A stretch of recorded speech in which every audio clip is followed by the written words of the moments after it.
Et du coup, Gabriel, c'est en avril, tu as commencé, disons, de manière officielle. Tu as eu tes premiers clients là il y a quelques mois, puisqu'on est en juillet et que c'était en juin. Mais du coup, Gabriel, c'est plus de 50 clients maintenant, plus de 5 000 € de chiffre d'affaires effectué. Tu es venu un petit peu disrupter le marché. Je me dis, bon, ben, comment je vais me faire connaître, comment je vais trouver de nouveaux clients? Parce que ce que je déteste, c'est appeler des gens qui ne me connaissent pas et leur vendre un produit miracle. Parce qu'en soi, l'IA et l'automatisation, d'un point de vue d'un non-expert, c'est de la magie. Essayer de ne pas faire vendeur de tapis, c'est compliqué. En fait, si tu avais écouté tout ce qui se passait sur YouTube, faut vendre un chatbot 3 000 €, t'aurais certainement pas vendu. Parce qu'en fait, si on écoute tout ce qui se passe sur YouTube, il faut être un expert dès le début. Il faut être un entrepreneur avec les épaules grosses comme ça, avec une cravate et un appartement luxueux dès le début. Et il faut surtout allumer directement, avoir des tarifs super chers et vendre du high ticket parce que c'est comme ça qu'on fait de l'argent. Je n'ai rien à proposer du coup aux clients, ils achètent rien du tout. Et donc, j'ai vendu un produit que je n'avais même pas créé au début. Et tu l'as vendu comment là? Combien la prestation, la première? Alors, lui, donc, il était intéressé par et un chatbot et un voicebot. C'était le chatbot, la mise en place. Et le voicebot, c'était avec... Donc, on était autour des les deux compris en mise en place. Et ensuite, c'est par mois pour un an. Eh bien, hello tout le monde, hello, hello Gabriel. J'espère que Bonjour. vous allez tous bien, quel que soit d'ailleurs le moment de la journée. J'espère que vous êtes en forme. Bon, j'ai déjà dit son nom, mais de toute façon, ça sert à rien de spoil à chaque fois que vous voyez sur la miniature. Mais aujourd'hui, on reçoit Gabriel, que je vais laisser se présenter dans 2 petites secondes. Mais bon, Gabriel, pour ce 8e épisode, va un petit peu nous raconter sa rapide ascension, si on peut dire avec son agence Time AI, c'est ça? C'est ça. Ok, good. Nous expliquer un petit peu comment il s'est lancé dans la IA et comment il a pu aller aussi vite, hein, mine de rien, parce que c'est un peu, entre grosses guillemets, une anomalie d'aller aussi vite. Et il va nous raconter tout ça. Écoute, Gabriel, merci d'être venu là. Et puis j'espère que tout va bien, déjà dans un premier temps. Oui, tout va bien, merci de m'avoir invité. Avec plaisir. Avec plaisir. Euh, Ce que je vais faire, c'est que, comme je fais à chaque fois dans mes podcasts, je te fais une petite présentation et après je te laisse te présenter. Parfait. Allez, on fait comme ça. Bon, on en a parlé en off, histoire que je dise pas trop de bêtises, mais du coup, Gabriel, c'est en avril, tu as commencé, disons, de manière officielle. Tu as eu tes premiers clients là il y a quelques mois, puisqu'on est en juillet et que c'était en juin. Mais du coup, Gabriel, c'est plus de 50 clients maintenant. Pour le mois de juin, corrige-moi si je me trompe, plus de 5 000 € de chiffre d'affaires effectué, généré. Trop bien. Donc, enfin, on se rend assez vite compte que avril, mai, juin, juillet, en 5 mois, tu vas aller chercher quand même les 5 000 € de chiffre d'affaires, donc c'est beau. Et moi, ce que je trouve assez intéressant, et c'est un truc aussi dont on va parler, c'est que tu es venu un petit peu disrupter le marché. Parce que un monde où tout le monde vend de l'accompagnement, alors je dis accompagnement, mais c'est pour qu'on comprenne, mais tout le monde vend du done for you en fait. On fait les choses avec le client. D'ailleurs, c'est même pas done for you, je sais même plus c'est quoi l'autre. Done with you. Toi, tu as un peu vendu disons, des templates, entre guillemets, des blueprints d'automatisation. Tu as fait aussi d'autres choses, on va en parler, mais je trouve ça assez intéressant parce qu'il y a finalement que très peu de monde qui le monétise, ce truc-là. Donc voilà, moi je trouve ça assez smart et je voulais en parler. Donc encore une fois, merci d'être sur ce podcast. Et puis je te laisse te présenter, voir un peu comment toi tu te présentes. Merci. Donc, oui, bon, ça, c'est juste tout ça. Pour me présenter rapidement, donc, bah, je m'appelle Gabriel, j'ai 20 ans. En études, donc, j'ai fait une double licence mathématiques informatique à Toulouse. Et en fait, je me suis rendu compte que c'est quelque chose que j'aime pas trop. Enfin, les mathématiques et l'informatique, c'est pas des choses qui me passionnent, même si j'ai quand même toujours préféré l'informatique. Et surtout, depuis que ChatGPT a été lancé en novembre 2022, il me semble, en fait, je me suis tout de suite intéressé à ça et j'ai tout de suite mis en application pour mes cours pour moins travailler et que ça fasse mes devoirs d'informatique à ma place. Et depuis, en gros, je me suis intéressé à ça, à comment prompter, à comment améliorer les résultats d'IA, etc., à vraiment prendre en main l'outil et le comprendre au sens global. Ouais. Et donc, enfin, cette année, en fait, en février, mars, en gros, j'apprends que mon frère se lance en tant que freelance. Et en fait, c'est le coup de boost qu'il me faut pour, du coup, lancer mon agence. Parce que je me dis, bah voilà, si quelqu'un d'aussi proche peut le faire, pourquoi pas moi? Parce que j'ai toujours rêvé, en fait, d'être mon propre patron, de pouvoir faire ce que j'ai envie et ce qui me plaît dans la vie. Et je savais que freelance, c'était ce qui me permettrait de le faire parce que ton argent, il n'est pas bloqué. Enfin, tu n'as pas de plafond par mois. ton temps, t'en fais ce que tu veux. Et donc, ça permettait de faire tout ce que je voulais.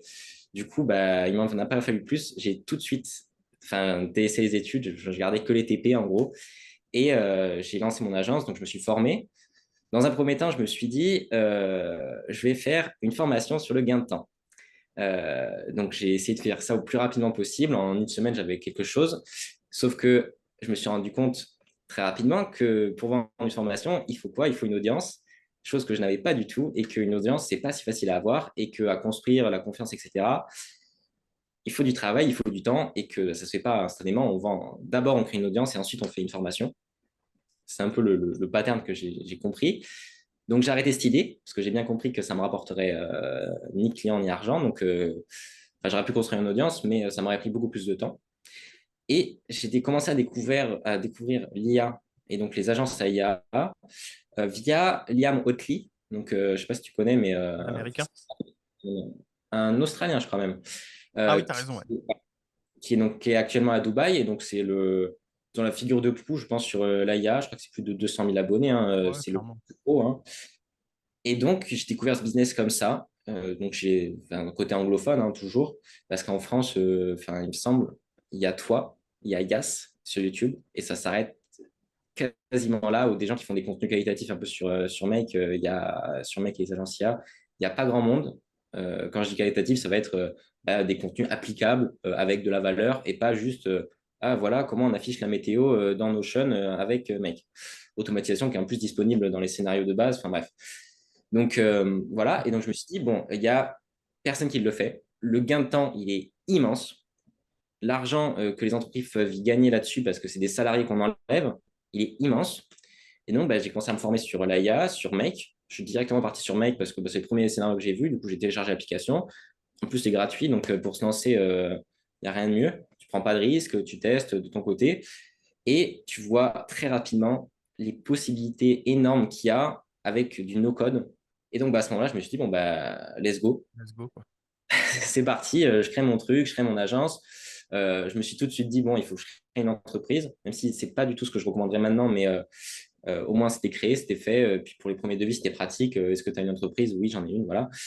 Mais c'est vrai que c'est pas le plus important à faire en premier, hein. Ça va être vraiment de se former et de surtout poster sur les réseaux sociaux, c'est ce que j'en retiens, parce que c'est ça qui m'a fait décoller.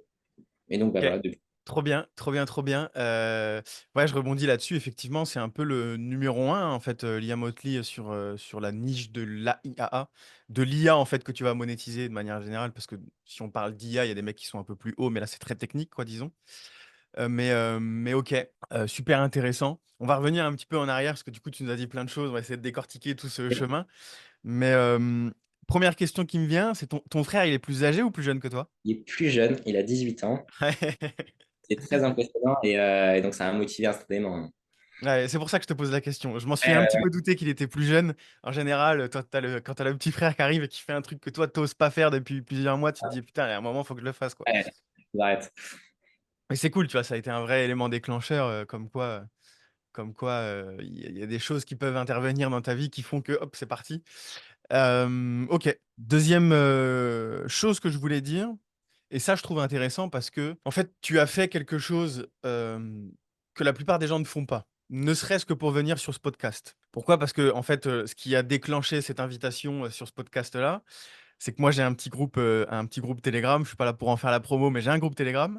Et un beau matin, je me lève et puis je vois un mec qui me dit allez-y, les gars, j'ai déjà plus de je sais plus combien de clients. Ça marche vraiment, allez-y, les gars, foncez, quoi. Et je dis, c'est qui lui? Je l'ai jamais vu. Normalement, tu sais, comme je suis là-dedans et que je suis en plus du côté agence et du côté formateur, je scanne vraiment en permanence tout ce qui se passe sur ce marché-là, tu vois. Et j'avais jamais vu ton nom. Et en fait, si, ton nom, je l'avais vu parce que j'avais vu ton concept de challenge dont on va parler après. Mais ce que je veux dire par là, c'est qu'en fait, tu as, alors, on peut appeler ça de l'audace, hein, même si c'est pas non plus un truc de dingue ce que tu as fait, mais mine de rien, il y en a beaucoup qui ne le font pas. C'est juste d'aller te connecter avec des gens, discuter avec des gens, rentrer dans des groupes, être présent dans ces groupes-là, participer et pas juste être ultra passif et essayer de chercher des informations partout sans jamais rien donner, tu vois. Parce que mine de rien, en fait, tu as donné de l'inspiration à des gens, tu as donné de la motivation à des gens en disant, les gars, ça marche vraiment, quoi. Et moi, c'est ce qui m'a plu et j'ai dit, tiens, je vais aller lui parler en DM. Je vais voir ce que nous fait ce cher Gabriel. Et puis, ça a amené justement à une discussion, enfin, à une invitation pour ce podcast. Donc, trop bien. Je trouve que c'est intéressant à relever. Première petite leçon, disons, c'est aller connecter avec des gens, aller discuter, rentrer dans des groupes, mais pas juste pour aller gratter des informations comme des radins. Participer activement à ce groupe-là, quoi. Du coup, on va revenir un petit peu sur ta grande présentation. C'est ton premier business alors?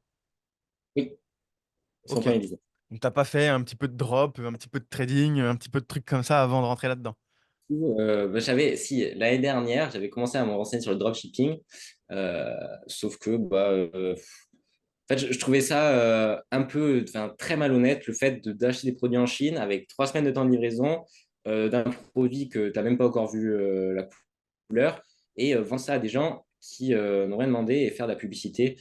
Je trouvais ça pas très fair comme business, donc Ouais. j'ai très vite abandonné l'idée. En 2 semaines, c'était fini. Ok. Ouais, c'est une question de valeur, quoi, finalement, plus Ouais, c'est qu'autre ça. chose. Ouais. Ok.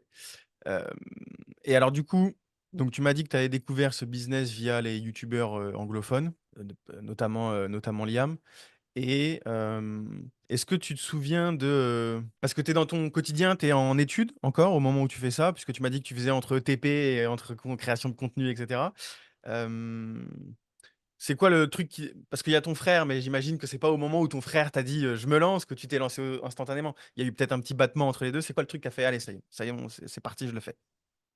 En gros, en fait, ça s'est un peu écoulé très rapidement, hein, mais au fait, au début, donc, enfin, nous, à la fac, en gros, à Toulouse, il y a un nouveau système de licence qui fait que, en fait, basiquement, les copies sont très longues à corriger. Enfin, disons, la remise, en fait, on rechoisit les yeux à chaque année, enfin, à chaque semestre. Ce qui fait qu'en janvier, on a un mois de vacances. Toujours, le mois de janvier, on n'a pas cours. Et donc, à ce moment-là, nous, avec un pote, en fait, avec mon meilleur pote, on est parti donc un mois au Sri Lanka voyager. Ok. Donc, j'ai eu plein d'idées, dont lancer un business. Je me suis dit, bon, il faut vraiment que je me lance parce que je sais c'est ça que je veux faire. Donc, il faut que je lance un business. Donc, j'ai commencé à réfléchir là-dessus. Donc, c'est là où m'est venue en fait cette idée de gain de temps, etc. Parce que j'ai toujours été quelqu'un d'assez organisé, etc. À toujours essayer de trouver des techniques. Et je me suis dit, bon, bah, je vais faire une formation comme ça. Donc, j'ai commencé à m'y lancer un petit peu, voilà, en fin février là-dessus, à essayer de faire du contenu, etc. Et donc, c'est à ce moment-là où j'en me suis rendu compte que ça ne marcherait pas forcément. Et en même temps, mon frère me parlait de ça. Et donc, là, à ce moment-là, je continue d'aller en cours à tous les cours. Sauf que, ben, en fait, ça prend énormément de temps. En plus, enfin, moi, ce qu'il faut savoir, c'est que je prépare un Ironman et que je fais de la musculation en plus. Donc, quand on rajoute le sport, il faut être beaucoup pour faire autant. Ouais, et puis tu Et, parles d'un Ironman, quoi, en plus. et c'est ça. Donc, avec toute la bonne volonté, c'est compliqué de tout allier, études, plus business, plus sport. Et je sais que le business, même si on peut faire ça en n'y allant pas beaucoup de temps par jour, au début, ce qu'on ne dit pas, c'est qu'il y a quand même beaucoup de formations à faire. Au début, on ne connaît pas un business, on ne sait pas quelque chose, bah, il faut l'apprendre, il faut se former dessus. Et donc ça prend énormément de temps. Et puis après, il y a toute la partie bah, communication, envoyer des mails, continuer de se former en parallèle, parce que l'avantage et le désavantage de l'IA, c'est que tous les jours, et c'est littéralement tous les jours, il y a des nouveautés. Il faut être tout le temps au courant de ce qui sort pour bah, implémenter les nouveaux outils, les connaître, les comprendre, les utiliser. Donc ça, c'est quelque chose qui est assez compliqué de se former en continu. Donc, il faut beaucoup de temps par jour pour faire tout ça, en fait, et former les bases d'une structure solide pour un business. Ouais, ça, d'ailleurs, c'est intéressant. On peut commencer par là, parce que du coup, de ce que je comprends, au moment où tu reviens, enfin, au Sri Lanka, tu as des idées. Au moment où tu reviens, la première chose que tu fais, c'est te former. Est-ce que tu peux nous dire comment tu t'y es pris? Tu t'es formé auprès de qui? Comment? En gratuit, en payant? Comment tu t'y es pris? Alors, moi, je suis revenu du Sri Lanka du fauché, donc je n'avais pas d'argent pour lancer un business. Et dans tous les cas, euh, je n'avais pas prévu de mettre voilà, beaucoup d'argent dedans au début pour me lancer parce que je ne l'avais pas. Donc, je me suis dit, il faut que je me forme gratuitement. Alors, il y a eu enfin, j'ai vu passer, évidemment, quand tu te formes, tu as des pubs, etc., sur des différentes formations parce qu'en soi, les formations, ce que je me suis rendu compte après, quand j'ai commencé à avoir de l'argent et que j'ai pu, du coup, en acheter pour avoir de la connaissance instantanée, j'ai trouvé ça super intéressant et super cool, en fait. Donc, ça vaut le coup, les formations, mais c'est pas du tout ce que je conseille dans un premier temps parce que on peut se former complètement gratuitement à n'importe quel business sur YouTube, sur les podcasts.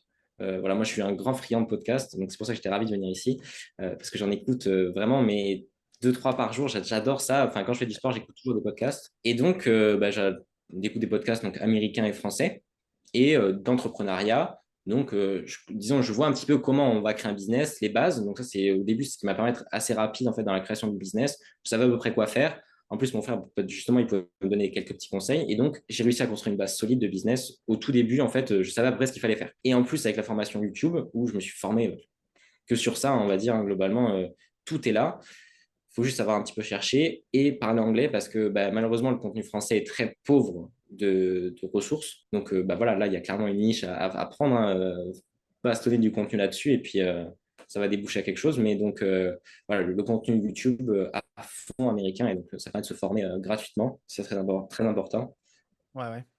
Mais ça, c'est intéressant aussi. J'en parlais avec je sais plus qui. J'en parlais avec quelqu'un qui crée du contenu, qui est un peu dans ce milieu aussi. En fait, le contenu français, il est très pauvre parce que les gens veulent pas regarder en fait ce contenu riche en valeur. Si en France, il y a que du contenu lifestyle, c'est parce que les gens regardent que ça, quoi. Et c'est ultra démotivant de préparer des tutos, de préparer des démonstrations de tel ou tel outil ou d'expliquer vraiment des stratégies et tout ça. Moi, les vidéos qui marchent le mieux, c'est celles où j'en dis le moins. Et les vidéos qui marchent le moins, c'est celles où il y a le plus de valeur, tu vois. Donc c'est pour ça, en vrai, que le contenu en France, il est pauvre. C'est parce que le marché donne ce que veut. Enfin, les créateurs donnent ce que veut le marché, en fait. Mais ok, du coup, tu t'es formé gratuitement sur YouTube. Est-ce que tu as deux, trois personnes à recommander à des gens qui veulent se former un petit peu? Ouais, ouais, si tu veux, j'avais fait une fiche parce que du coup, j'essaie en fait, j'essaie d'être toujours très carré dans mon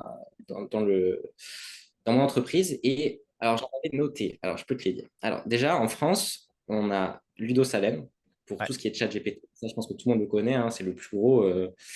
Mais c'est très intéressant, surtout pour la veille d'actualité. Il explique tout super bien. Il prend son temps, donc ça permet en une demi-heure de découvrir un nouvel outil, d'avoir des nouvelles techniques pour le prompting, etc. Donc lui, il est vraiment focus sur ChatGPT. Et donc là, c'est vraiment super. En France, bah, il y a toi, évidemment, hein. Moi, au début, je suis tombé rapidement sur ta chaîne, au tout début. Moi, tu dois avoir je crois, deux ou trois vidéos. Je crois que c'était une des premières vidéos. Tu avais genre, je sais pas, 10 likes et tout. Et je me suis dit, mais pourquoi ce mec, personne ne le connaît alors que le contenu, il est fou de valeur? Parce que c'était des premières vidéos où vraiment, il y avait tellement de valeur. Je me suis dit, mais c'est pas possible que ce soit le contenu français. Merci, Et c'est gentil. je me suis vraiment dit ça. Et donc, il y a toi. Ensuite, il y a Yas. Yas, c'est pareil. Je l'ai connu au tout début quand il a commencé sa chaîne. Donc, c'était pareil que toi à peu près. Donc, Yas IA. Et lui, il fait à peu près la même chose. Et donc, au début, bon, il a compris pareil que toi, hein, quand tu apportes full de la valeur, tu fais pas de vues. Et quand tu apportes des trucs un peu plus mainstream, ça fait des vues. Donc, voilà. Donc, lui, au début, son contenu, je suivais énormément parce qu'il était, enfin, c'était full valeur comme toi. Personne ne le voit. Je me dis, mais ça n'a pas aucun sens. Et bon, maintenant, il fait un peu plus du contenu mainstream, mais c'est toujours très intéressant à suivre. Surtout ses premières vidéos, moi, je les recommande fortement. Elles sont toujours d'actualité. Ensuite, Shubham Sharma. Il est très connu aussi, mais en France, il est intéressant. Il fait du Make, il fait du Notion. Parce que bon, moi, Notion, je m'en sers pour tout mon business, pour tout recenser. Je trouve ça super pratique d'avoir un seul outil et tout recenser dedans. Mais il y a Notion et Airtable, ça fonctionne pareil. Mais voilà. Et après, donc, on passe au contenu anglophone. Du coup, il y a Liam Motley, très intéressant pour comprendre un petit peu l'envers du décor, les différents clients, etc. Il en parle bien, même s'il faut faire attention et faire la nuance que le marché américain anglophone n'est pas du tout le même que le marché français. Ouais. Ça, c'est quelque chose que j'ai compris assez rapidement, mais qu'au début, te dis, oula, mince, je ne comprends pas, je fais la même chose et ça n'a pas les mêmes répercussions. Donc, il faut vraiment faire la différence là-dessus. Après, il y a aussi des AI Advantage. Donc, ça, c'est un autre américain. Il parle d'outils, etc. C'est très intéressant. Ouais. Et Euh, un petit dernier? Petit dernier, ça serait un Français aussi qui est super, qui n'est pas très connu. Il s'appelle Émile Dev. Et donc, lui, il parle d'IA et d'actualité. Il fait des petites vidéos de 10 minutes. Je ne sais pas si tu connais, mais Non, c'est ça me dit rien. ouais, Émile Dev, je conseille de les regarder. C'est super intéressant ce qu'il fait. Et donc, il en parle très rapidement des outils, il présente les actualités. Donc, pour la veille, voilà, c'est super intéressant. Ok, et ça c'est pareil, tu vois, bon, merci déjà du coup pour cette petite liste. Je recommande, moi, je connais à peu près tout le monde, bah, sauf Emile Dev. Yas, je l'ai découvert il y a pas très longtemps. Effectivement, maintenant il a un peu plus présentation d'outils qu'avant. Mais je valide, disons, enfin, j'ai pas besoin de valider, mais je valide toute cette petite liste. C'est vraiment bien. Je recommande à tout le monde d'aller checker tout ça. Surtout la deuxième personne qui l'a dit. Je crois que c'est moi. Euh, Ouais. mais non, ce qui est intéressant, c'est que sur plusieurs personnes que tu as nommées, tu as dit c'est vachement bien pour de la veille et pour être au courant de ce qui se fait, de ce qui sort et tout ça. Et ça, c'est pareil. C'est un truc que je vois pas assez. En fait, dans ton processus de création de contenu, la veille, c'est, je pense, le truc le plus important. Et en fait, il n'y en a pas assez qui le font, donc c'est une vraie leçon. Mais ok. Et alors, du coup, tu prends combien de temps à peu près pour te former? Pour être, disons, opérationnel, parce que donc j'ai commencé à avoir des premiers clients, etc., en juin, quand j'ai compris que, de un, les réseaux sociaux, fallait que s'y lancer, et à comprendre quel réseau social, en fait, serait le plus intéressant pour ma niche. Donc, moi, j'ai identifié LinkedIn parce que c'est là où il va y avoir, en fait, ça va être du B2B, hein, très peu, un peu de B2C, mais surtout du B2B. Et je me suis rendu compte que là-bas, c'est ce qui fonctionnait. Donc, je m'en suis rendu compte très, très rapidement. Mais donc, en gros, il m'a fallu 2 mois de formation, même si, en fait, a posteriori, tu sais ce qu'il faut faire, tu sais ce qu'il ne faut pas faire. Donc, évidemment, ça m'aurait pris moins de temps maintenant avec les bons outils. Mais voilà, 2 mois, je pense que c'est pas non plus énorme pour se former sur l'IA. Ouais, non, moi, c'est pas énorme. Je pense pas que ce soit énorme, mais c'est pareil, c'est encore un truc qu'il faut faire de manière régulière, euh, travailler, quoi, finalement. Ok. Et donc, une fois que c'est fait, pour continuer un petit peu le parcours, pour en arriver jusqu'à aujourd'hui, qu'est-ce qui se passe? Tu te mets sur LinkedIn, tu te mets à créer du contenu. Bon, explique-nous un petit peu, pardon, qu'est-ce qui se passe une fois que tu es formé, entre autres? Une fois que je suis formé, en gros, je me dis, bon, ben, comment je vais me faire connaître, comment je vais trouver des nouveaux clients. Parce que ce que je déteste, c'est appeler des gens qui ne me connaissent pas et leur vendre un produit miracle. Parce qu'en soi, l'IA et l'automatisation, d'un point de vue d'un non-expert, c'est de la magie. Donc, Clairement. enfin, essayer de ne pas faire vendeur de tapis, c'est compliqué. Donc, moi, ce qu'il faut savoir, c'est qu'en call, je n'ai réussi qu'à avoir un seul client. Donc, bon, je n'ai pas non plus appelé des 1000 et des 100 personnes, mais j'ai dû appeler voilà, plus d'une centaine de personnes. D'abord, dans la niche des activités touristiques autour du surf. Donc, j'ai appelé toutes les écoles de surf de la côte ouest. Et donc là, j'ai eu qu'une seule école de surf qui m'a répondu et qui, au début, je croyais, enfin, c'était d'ailleurs dans ma deuxième séance de call. Je me suis dit, mais enfin, il m'a répondu oui d'un air où je me suis dit, c'est pas possible que ce soit vrai. Enfin, t'as l'impression que c'est quelqu'un qui te dit oui, mais Ouais. genre, il se fout de ta gueule. Et en fait, non, pas du tout. Il était extrêmement intéressé, il trouvait ça absolument génial, il voulait absolument mettre ça en place. J'utilise les mots absolument parce que c'est exactement comme ça qu'il me parlait. Il était ultra hype. Enfin, on a l'impression que c'était un enfant qui découvre un objet brillant et il le désire, mais d'une puissance. Enfin, c'est le client que je souhaite à tout le monde parce que il veut votre truc et il le sait et il veut se lancer directement. Donc, pour signer, ça n'a pas été très compliqué. Et donc, je l'ai signé du coup en juin, mais en fait, c'était sûr depuis longtemps, mais il attendait d'avoir les fonds nécessaires pour payer. On pourra revenir là-dessus si tu veux savoir le prix de ma première prestation. Du coup, ça peut être intéressant. Et donc, je ne sais plus ce que je disais. Oui. Et du coup, je me suis rendu compte qu'il fallait que je publie sur LinkedIn pour me faire connaître d'autres gens parce que c'était une stratégie d'acquisition. Du coup, c'est de l'inbound qui Ouais. est donc voilà, donc les prospects viennent à froid, viennent à chaud plutôt vers toi et c'est pas toi qui leur vends quelque chose, c'est eux qui veulent de tes services. Ouais, ouais. Donc, Et si tu permets, juste avant qu'on aille sur le LinkedIn, du coup, au moment où tu fais ces 100 appels de prospection à froid, déjà, comment ça se fait que tu choisis les niches du surf? alors oui, c'est un peu improbable, mais en gros, je réfléchissais en gros, parce qu'au début, c'était plus les chatbots que les automatisations. Ouais. Et du coup, je me disais qui pourrait en bénéficier le plus. Donc, j'ai vu plein de niches, surtout les agences immobilières. Ça, évidemment, je pense que tout le monde l'a vu. J'ai aussi essayé, mais c'est très compliqué, les agences immobilières. Mais donc, la niche du surf, pourquoi? Parce qu'ils ont beaucoup de gens en été, ils sont surchargés. Voilà, quand on fait des activités, on le voit, il y a toujours un à l'accueil qui est toujours tout le temps là et qui bosse en permanence.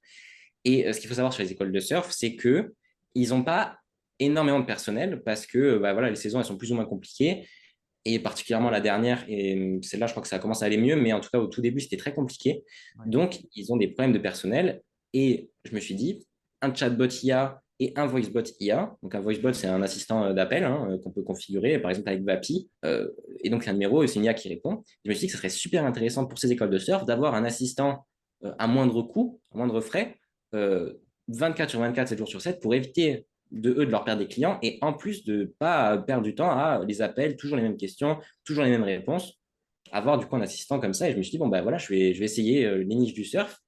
Et c'est comme je te disais, en fait, le premier est venu très rapidement. Du coup, je me suis dit, bon, j'ai continué. Il est venu au bout de, quand je dis rapidement, c'est genre 10 appels. Ouais. Euh, c'était mon 10e appel, et là, on me dit oui. Bon, bah voilà. Et en plus, les écoles de surf très gentilles, toujours, hein, ça a été très rare de tomber sur des gens. Enfin, je suis jamais tombé sur quelqu'un de méchant, mais ça m'est arrivé, voilà, des gens un peu moins sympas ou tu sais, un peu rêches, mais dans l'ensemble, ça a été. Mais en même temps, je pense qu'ils sont, disons, sympas. Bon, c'est un peu leur monde aussi qui veut ça. Tu vois, souvent, c'est des mecs assez ouverts d'esprit, etc., etc. Je suis sur la côte ouest, donc c'est des mecs que je fréquente. Mais je pense aussi que ça a été un move plutôt smart.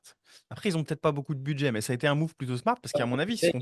Pardon? Ils sont pas éduqués, ils n'ont pas beaucoup de budget. C'est le souci, mais Ouais. Et moi, ce que j'allais dire, c'est qu'à mon avis, ils sont pas trop démarchés. Tu vois, je suis pas sûr qu'il y a beaucoup d'industries qui leur vendent des choses, si ce n'est du matos de surf, de l'accessoire et des fringues, quoi, finalement. Alors, s'il y ça, a, il y a un pôle absolu là-dessus, c'est en fait leur outil de réservation, qui est en ok, fait c'est une application qui a un SaaS qui a été fait, je crois, par des Espagnols et qui vendent à absolument toutes les écoles de surf de la côte parce qu'il y en a qui ont commencé à le mettre et ensuite tout le monde l'a mis, mais en gros, c'est pour faire de la réservation. Et en fait, c'est paramétré en fonction des marées, etc. Donc, c'était vraiment appliqué qu'au surf. d'accord. Donc, c'est les seuls qui leur vendent quelque chose, et sinon, personne ne leur vend rien du tout. Et si les sites internet Ouais, WordPress. ok. Ok, ok. Et du coup, donc, tu as ce client, et alors, c'est marrant parce que du coup, tu l'as relevé, j'avais même pas pensé à cette question, mais tu l'as vendu comment, là? Combien la prestation, la première? Alors, lui, donc, il est intéressé par et un chatbot et un voicebot, donc l'assistant d'appel. Alors, pour pas te dire de bêtises, il me semble, enfin, je suis quasiment sûr que c'était 680 le chatbot, la mise en place, et le voicebot, ça va être 380. Donc, on était autour des 980, les deux compris Ouais. en mise en place. Et ensuite, c'était 150 par mois pour un an. D'accord, ok. En tout, ça faisait, je crois, 2800 Et ouais, à l'année. à l'année, ouais. Ouais. Euh, Et alors, si tu le relèves, c'est parce qu'aujourd'hui, tu trouves que c'est pas cher? En gros, au début, enfin, en fait, c'est oui et non pas cher. C'est-à-dire que au début, je me suis dit, enfin, ça va être pas cher parce que les coûts d'IA sont pas chers. Sauf qu'ensuite, j'ai fait des calculs sur son nombre de visiteurs et genre, je prends 30% de gens qui vont poser des questions au chatbot. Ouais. Donc, ce que j'ai compris, c'est que les chatbots, déjà, c'est en plus avec la sortie de GPT-4 au mini, le prix, il est en fait dérisoire. Finalement, on fait des marges énormes là-dessus. Donc, les chatbots peuvent se vendre. Je l'ai vendu cher, mais je pense que j'aurais pu le vendre moins cher. Mais en fait, c'était pour niveler entre le voicebot et le chatbot parce que Ouais. j'avais pas bien la connaissance des prix, etc. Donc, ça, c'était au tout début. Vraiment, je pense que ça faisait 3 semaines que je me formais là-dessus ou 2 semaines. C'était tout nouveau. Donc, j'avais pas forcément une vision là-dessus. Donc, il m'a demandé un devis. Donc, j'ai envoyé un devis. Et donc, j'avais fait ces prix-là. J'avais estimé un petit peu avec mes connaissances que je voyais à droite à gauche et ChatGPT. Et puis, je me suis dit, bon, bah, j'espère que ça va passer. Il a dit oui directement. Donc, ça, c'est vraiment le client que je souhaite à tout le monde pour débuter parce qu'il rassure, il est très gentil, très avenant. Il n'y a pas eu besoin de discuter les prix, etc. Donc, c'était vraiment génial. Et donc, ce qu'il faut retenir, c'est un chatbot, c'est pas cher. Un voicebot, c'est pas très cher à mise en place, mais après, il faut prendre un numéro. Et en fait, ce numéro, on est taxé sur les gens qui appellent. Il y a des frais de numéro, il y a des frais de VAPI sur le nombre de minutes d'appel, et après, il y a des coûts de ChatGPT qui sont, eux, là, pas très chers, mais le reste coûte un peu cher. Surtout, en fait, on prend un numéro soit sur Vonage, soit sur, je sais plus l'autre, Twilio. Donc ça, c'est les deux pour les chat, Ouais. pour le voicebot. Donc, c'est deux acteurs américains. Donc, le numéro à louer en français, c'est 1 euro. Par contre, voilà, il y a des coûts là-dessus. Donc, il faut faire D'accord. super gaffe à ça parce qu'en fait, ça grossit très rapidement en fonction des minutes d'appel. Surtout que ce que j'ai bien compris, c'est que le voicebot, on peut appeler autant de personnes différentes peuvent appeler le même voicebot et il répondra à tous. Donc, ça peut faire beaucoup d'appels. Et donc, pour les écoles de surf, c'est ça que j'avais un peu sous-estimé, c'est qu'ils ont énormément d'appels. C'est leur canal principal. Et donc, voilà, il faut faire gaffe à ça si on vend des voicebots. D'accord, ok. En fait, si tu avais écouté tout ce qui se passait sur YouTube, faut vendre un chatbot 3000 euros, t'aurais certainement pas vendu. Alors que là, tu as placé, pardon, la valeur financière bien en dessous de la valeur du produit. Donc, ça t'a permis de vendre. Et si, la deuxième chose, c'est qu'en fait, tu as été transparent avec le gars. Il savait que tu étais débutant, que tu débutais, etc. Tu lui as dit directement. Ok. Ça, Ouais, c'est ouais. pareil. Je trouve ça ultra intéressant de le dire et de l'avouer. Parce qu'en fait, si on écoute tout ce qui se passe sur YouTube, il faut être un expert dès le début. Il faut être un entrepreneur avec les épaules grosses comme ça, avec une cravate et un appartement luxueux dès le début. Enfin, une cravate, non, peut-être pas quand même, mais vous avez compris l'idée. Et il faut surtout allumer directement, avoir des tarifs super chers et vendre du high ticket parce que c'est comme ça qu'on fait de l'argent. Alors que finalement, la réalité du marché, elle est quand même tout autre et qu'on n'est pas en Amérique, encore une fois. Donc c'est super intéressant. Super intéressant. Merci pour ce petit partage. Ok. Et donc aujourd'hui, bon, le client est satisfait? Il est très satisfait, il est très content. Bon, en gros, le souci, c'est que comme on a commencé en juin, en gros, les écoles de surf sont bouclées de juillet à août. Et donc, Ouais. on n'a pas eu le temps de finir le voice bot, donc il n'est pas encore en activité. Mais voilà, sur le chatbot, il est en ligne. Et donc, ça, il est très content. Les retours et tout ça sont très bons. Mais donc, voilà, on va passer. En plus, il est tellement content que, tu vois, il me parlait déjà de faire des campagnes publicitaires à l'IA pour l'année prochaine. Ensuite, il veut passer justement son application de réservation, etc. Il veut tout que je lui fasse finalement moi-même via Notion et le chatbot parce qu'on ne pouvait pas paramétrer les deux actuellement. Donc là, on passerait, tu vois, par un système Notion et Ouais. chatbot pour réserver. Donc, il est super content et il a plein d'idées. Donc, c'est Trop super. bien. Ok, super. Super. Ok, top. Top du top. Et donc après, du coup, tous ces appels téléphoniques, tu te dis, OK, il faudra peut-être que je me mette sur les réseaux sociaux. Donc commence l'épisode des réseaux sociaux alors. C'est ça. Donc, en fait, j'ai ma petite idée de. Enfin, en fait, je réfléchissais. C'était justement les partiels. En gros, j'étais allé pour ne pas perdre les bourses, ce qui est maintenant dérisoire parce que j'avais pas beaucoup de bourses et maintenant, j'aurais pu les rembourser les bourses, pas très grave. Et comme j'avais évidemment bossé sur le business et pas du tout sur les partiels, et que, bon, bah voilà, dans ma licence, si tu n'as pas révisé, tu ne peux pas. Enfin, c'est du chinois hein, absolu quand tu regardes les partiels. Du coup, qu'est-ce que j'ai fait? Bah, j'ai réfléchi. J'ai réfléchi et c'était la meilleure chose qui ait pu m'arriver finalement d'aller à ces partiels de réfléchir parce que j'ai eu la petite idée de tiens, comment est-ce que je pourrais faire asseoir mon autorité sur les réseaux sociaux, que les gens ils viennent vers moi, que je n'ai pas besoin de les démarcher et que j'arrive à vendre comme ça un produit déjà pour gagner un petit peu d'argent, un petit produit tu vois, de style formation, mais en fait je montre surtout quelque chose sur les réseaux sociaux et puis les gens s'ils veulent, ils peuvent acheter voilà, les automatisations. Donc là je me dis, mais tiens, je vais faire on a 30 jours dans un mois, bon, bah, pourquoi pas publier tous les jours sur LinkedIn, tu vois, ça te permet de fixer un rythme et justement publier une nouvelle automatisation chaque jour qui présente des outils. Donc j'ai commencé à écrire sur mon brouillon, tu vois, qu'est-ce qui serait intéressant comme automatisation pour tel ou tel corps de métier. Voir, tu vois, j'ai pris par exemple le rôle de CM et j'avais vu une petite carte mentale de tiens, le CM, comment remplacer ce métier par exemple. Bah voilà, il faut créer des posts sur les réseaux sociaux, il faut gérer les commentaires, il faut avoir des idées, tout plein de choses. Ouais. Et bah, c'est comme ça qu'est née cette petite série. Donc, j'ai réussi en 2 heures, tu vois, à réfléchir à 20 automatisations. Et du coup, je me suis lancé directement. Genre 2 jours après, j'avais créé mon site internet pour vendre le truc. J'avais créé l'espace de ma petite formation, sachant que, en gros, ce qu'il faut savoir et qui est, je pense, super important, j'ai vendu un produit que je n'avais même pas créé au début. C'est-à-dire que j'ai fait mes posts LinkedIn. J'en ai préparé en fait une série de 3 posts LinkedIn pour présenter le concept. Et euh, par chance ou je ne sais quoi, premier jour, c'est-à-dire que le produit n'est pas commencé, je n'ai rien à proposer du coup aux clients, ils achètent rien du tout, et donc j'ai premier jour, donc pré-vente, c'est-à-dire que ça a commencé le lundi et j'ai mis en place le samedi, il me semble, ou le vendredi, je fais 4 ventes à 10 euros la première journée en pré-vente. Et donc là, je trouve ça absolument fou. Je vends du vent et on m'a déjà pris, tu vois, 4 personnes m'ont fait confiance là-dessus. Donc c'était vraiment fou. Donc j'ai en gros stratégisé le truc sous forme de. Parce que ce que j'ai compris sur les pages de vente, c'est qu'il faut créer euh, une douleur et surtout mettre un symptôme d'urgence pour que le client achète. Et donc pour ça, ce que j'ai fait, c'est très simple, c'est que tous les jours, le prix augmentait. Donc tu avais un petit timer sur le site, etc. Donc c'était une page de vente très simple, hein, tout le monde peut la faire. Euh, voilà, je vous invite à aller la voir pour ces Time AI slash make. Hein, le nom est très simple sur le. Et donc en fait, ça permet de voir qu'on peut faire une page de vente extrêmement simple sans aucune connaissance. Je l'ai fait en 2 heures. C'était juste, là, c'est vraiment du glisser-déposer sur System.io. Donc, c'est extrêmement simple, c'est gratuit, hein, toujours. Là, je n'avais rien payé à ce moment-là. Donc, j'avais ni payé Make, je payais juste ChatGPT l'abonnement, mais ça faisait longtemps. Mais tout le reste, c'était gratuit. Et du coup, bah, je me lance, je crée ça, et ça marche dès le début de manière assez constante, en fait, tout le mois de juin. Et donc, à la fin du mois de juin, justement, j'arrive à autour des 1 000 euros de générer grâce à cette petite formation. Et plus de 45 ou 50 personnes accompagnées, enfin, qui ont acheté la petite formation. Et en plus, donc ça c'était vraiment le giga bonus, c'est ce qui m'a permis en fait de faire ces premiers 5 000 euros et en fait même beaucoup plus par la suite, tu vas voir, hein, euh, parce que j'ai eu des nouveaux clients qui sont énormes. En fait, ça m'a permis d'avoir du coup de l'autorité. Et donc une fois que ça s'est fait sur la page de vente, en fait, ça m'a permis d'avoir de l'acquisition de clients en continu toutes les semaines. Donc, en moyenne, j'avais à peu près 3 4 nouveaux clients par semaine grâce à LinkedIn, ce qui est Ok. énorme, hein, Ouais, c'est énorme. je rappelle, hein. Et surtout à asseoir dans mon autorité, les gens viennent. Et du coup, j'avais plus ce syndrome d'imposteur, il est parti très rapidement.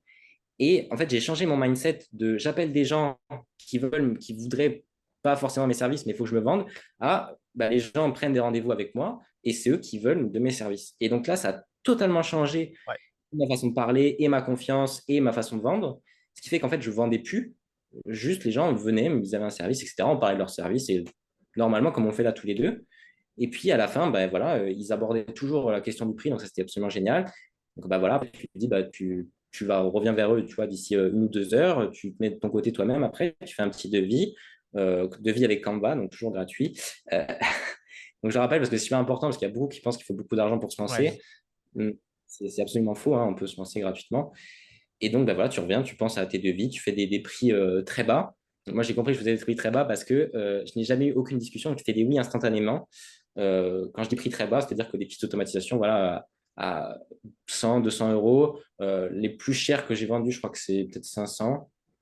La plus chère automatisation, c'était un gros truc, un petit peu de RH. Et voilà.